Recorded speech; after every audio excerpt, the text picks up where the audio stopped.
सबसे पहले परमेश्वर को धन्यवाद आज के सुंदर अवसर के लिए। आइए मिलकर प्रार्थना करें कि आज की सभा को प्रभु यीशु मसीह आशीषित करे। प्यारे परमेश्वर, आपका धन्यवाद आज के सुंदर अवसर के लिए। हम आज की सभा को आपके हाथों में सौंपते हैं। हम सभी को प्रभु जी प्रार्थना करते हैं, आप हमें आपकी उपस्थिति में समय बिताने के लिए आप मदद करें। धन्यवाद प्रभु, धन्यवाद। आगे का पूरा समय आपके हाथों में सौंपते हैं। ये प्रार्थना यीशु के नाम से पिता, आमीन आमीन। हम एक छोटा सा गीत गाएंगे कि यहोवा राजा है। यहोवा राजा है, सामर्थ से भरा, अनादि परमेश्वर वो ना टलेगा। यहोवा राजा है, सामर्थ से भरा, अनादि परमेश्वर वो ना टलेगा। युगों से युगों तक एक ही है राजा, महिमा के सिंहासन पर बैठा बादशाह। वो है महान सर्वशक्तिमान, उसकी हुकूमत और उसका ही प्रताप सदा। युगों से युगों तक एक ही है राजा, महिमा के सिंहासन पर बैठा बादशाह। वो है महान सर्वशक्तिमान, उसकी हुकूमत और उसका ही प्रताप सदा। राजा परमेश्वर स्तुतियों के योग्य राजाओं का राजा है। आइए प्रभु के वचन को मनन करें। आज का वचन का जो मनन करने का भाग है लुक्का का सुसमाचार अध्याय नंबर 19, उसकी पहली कलम से लेकर उसकी 9वीं कलम तक। लुक्का अध्याय नंबर 19 उसकी पहली कलम से लेकर उसकी 9वीं कलम तक। वचन में ऐसा प्रभु यहाँ पे बताता है, कहता है कि यरीहो में प्रवेश करके जब यीशु मसीह जा रहे थे तो उसी कलम में वहाँ जक्कई नाम का एक मनुष्य था जो चुंगी लेने वाले का सरदार था और धनी था। वहाँ यीशु को देखना चाहता था कि वह कौन सा है, परंतु भीड़ के कारण देख न सकता था क्योंकि वह नाटा था। तब उसको देखने के लिए वह आगे दौड़कर एक गुल्लड़ के पेड़ पर चढ़ गया, क्योंकि यीशु उसी मार्ग से जाने वाला था। जब यीशु उस जगह पहुंचा तो ऊपर दृष्टि करके उससे कहा, हे जक्कई, झट उतर आ, क्योंकि आज मुझे तेरे घर में रहना अवश्य है। वह तुरंत उतरकर आनंद से उसे अपने घर ले गया। यह देखकर सब लोग कुड़कुड़ाकर कहने लगे, वह तो एक पापी मनुष्य के वहां जा उतरा है। जक्कई ने खड़े होकर प्रभु से कहा, हे प्रभु, देख, मैं अपनी आधी संपत्ति कंगालों को देता हूँ, और यदि किसी का कुछ अन्याय करके ले लिया है तो उसे चौगुना फेर देता हूँ। तब यीशु ने उससे कहा, आज इस घर में उद्धार आया है, इसीलिए कि यह भी अब्राहम का एक पुत्र है। 10वीं कलम, क्योंकि मनुष्य का पुत्र खोए को ढूंढने और उनका उद्धार करने आया है। इस पैराग्राफ के अंदर प्रभु यीशु मसीह आज यही बताने की कोशिश कर रहा है कि जब यीशु मसीह यरीहो से होकर जा रहा था तो वहाँ पे जक्कई नाम का एक मनुष्य जो चुंगी लेने वाले का सरदार था, और इस पैराग्राफ के अंदर यही बताया जा रहा है, सिखाने की कोशिश कर रहे वचन कि यीशु मसीह जक्कई को जब वो गुल्लड़ के पेड़ पर चढ़कर यीशु को सिर्फ देखना चाहता था तो यीशु मसीह उसी पेड़ के नीचे खड़े होकर जक्कई को कह रहा है, आज मुझे तेरे घर पे आना या रहना अवश्य है।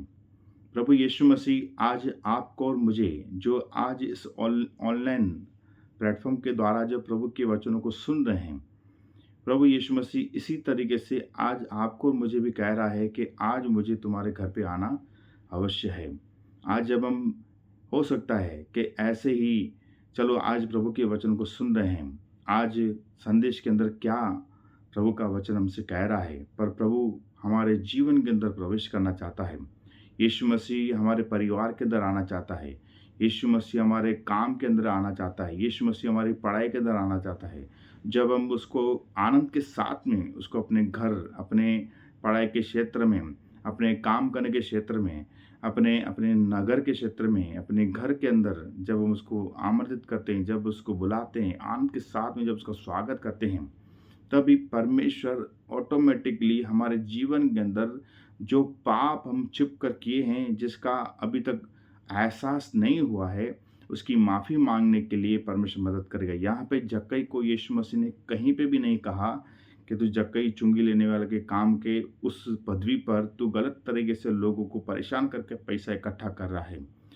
बल्कि प्रभु यीशु मसीह जैसे उसके घर में गया, बल्कि आसपास के लोग उसको कुड़कुड़ा कर कहने लगे कि यीशु, इतने सारे धर्मी लोग हैं, उन किसी के घर में नहीं गया, पर जक्कई के घर में क्यों गया?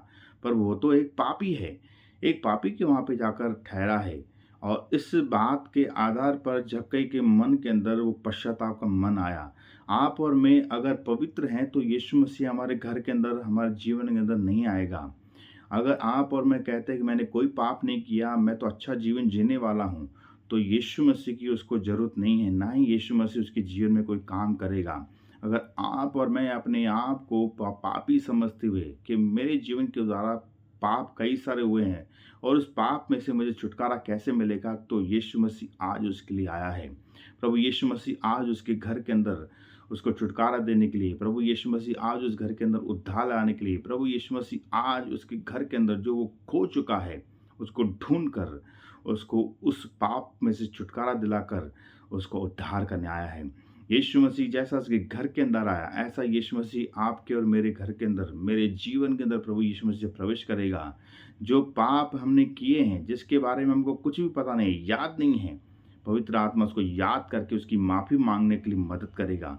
इसलिए मेरे प्रियो, आज इस संदेश के द्वारा प्रभु हमें आज यही कहना चाहता है कि यीशु मसीह आज हमारे उस काम में, हमारी पढ़ाई में, हमारी नौकरी के क्षेत्र में, हमारे हमारे घर के एरिया में, हमारे शहर के आसपास में, हमारे हमारे पड़ोस में भी प्रभु यीशु मसीह आकर खड़ा हुआ और आकर कह रहा है, मुझे तेरे घर में रहना अवश्य है, मुझे तेरे जीवन में काम करना अवश्य है, मुझे तेरे पढ़ाई के अंदर काम करना अवश्य है, मुझे तेरे बिजनेस के अंदर काम करना अवश्य है। क्या आप और मैं यीशु मसीह को खुशी खुशी आनंद के साथ में उसको अपने परिवार के अंदर, अपने घर के अंदर, अपने नौकरी के अंदर, अपने बिजनेस के अंदर उसको निमंत्रित देने के लिए, उसको स्वीकार करने के लिए तैयार हैं? तो यीशु मसीह उस काम के अंदर जितनी भी रुकावटें हैं, जो पढ़ाई के अंदर रुकावटें हैं, रिश्तों के अंदर जो बाधाएं हैं, उन सभी को प्रभु यीशु मसीह दूर करने के लिए आज मदद करेगा।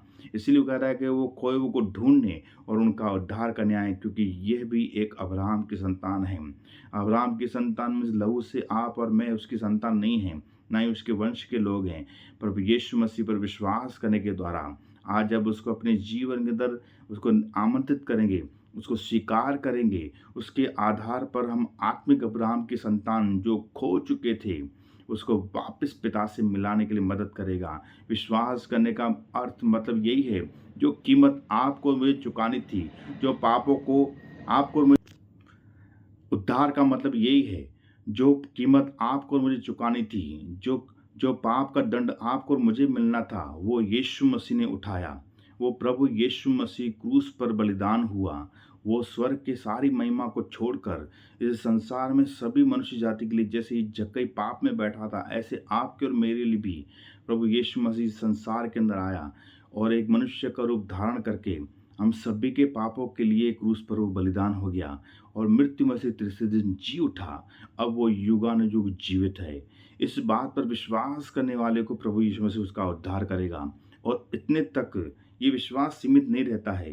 यीशु मसीह अपने दूसरे आगमन में आने वाला है और जितने लोग उसके नाम पर विश्वास करते हैं उसके लिए इंतजार कर रहे हैं कि अब से हम पापी जीवन नहीं जिएंगे, अब से हम पाप के अंदर लिप्त नहीं रहेंगे, अब से हम पवित्र जीवन जिएंगे, यीशु मसीह की आज्ञा का पालन करेंगे, यीशु मसीह पर विश्वास करेंगे, तो उनको अपने साथ दूसरे आगमन में वो स्वर्ग में लेके जाएगा और हमेशा के लिए उसको अनंत जीवन का वो मुकुट देकर अपने साथ पिता, प्रभु यीशु मसीह और पवित्र आत्मा इन सभी के साथ में वो हमें स्वर्ग में बैठाएगा, हमें आनंद कराएगा। पिता, पुत्र, पवित्र आत्मा के नाम से वो हमारे सारे आँसू को पोंछ देगा।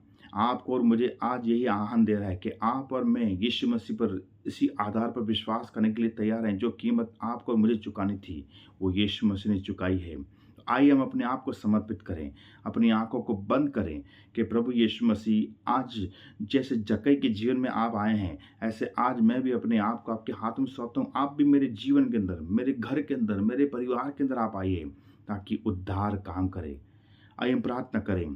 प्यारे परमेश्वर, आपका धन्यवाद प्रभु जी, आज के सुंदर अवसर के लिए।